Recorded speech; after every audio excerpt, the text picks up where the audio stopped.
Good morning! So we're going to the TikTok event diri sa Davao. Guys, finally na nagay Davao. And first time na ako mag-attend og TikTok event, and this is fashion wear or women's wear, na po yung men's wear, and mag-makeup na ta!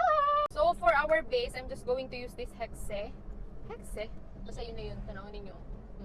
Pas lang magod kayo niya makover ang imuhang mga imperfections. Sorry.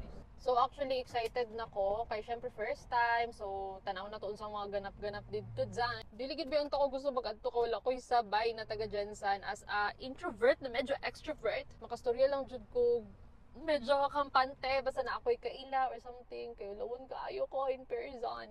Sabaan lang kay ko diri sa camera day. Sabaan lang kay ko diri sa TikTok, pero in person dili kayo ko kanang palastorya. Pero syempre, I need to face my fear, to conquer my fear. Kaya sayang po ang opportunity since naan sila diri sa since naan na sila diri sa Davao or sa Mindanao, at least mas dool ang event and mas possible gyud na maadtuan nato. So G. Tanawon na to dai kung daghan batag mauli gikan didto. Unsa kay ang mga brands na naa didto, lazi. And syempre mag-attend tag event, so gamiton ako ning ABCD na setting powder, translucent setting powder. Gikulbaan kog very slight, kaya abi na ko di na ko siya magamit kay wala ako'y dala na brush. May na lang na siya yung ani di ay nasabay. So tanawan ninyo ha. Ingana ako ang itsura na wala pay powder. And tanawan ninyo, but ko na to siya. Fuck. Diba nice kayo siya? Maka-blur gid siya dai. Tanawan ninyo ang diri na ako og diri. Compare the difference.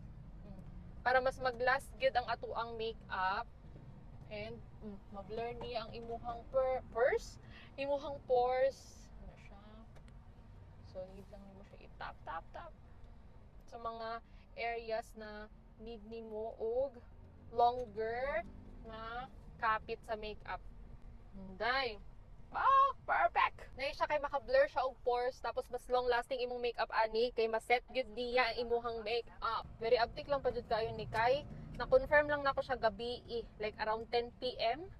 So naglakaw mi ganinag mga 6 AM. Last is lipstick. So ang theme namo karon or ang outfit is smart casual lang. So nag-blazer lang ko and pants.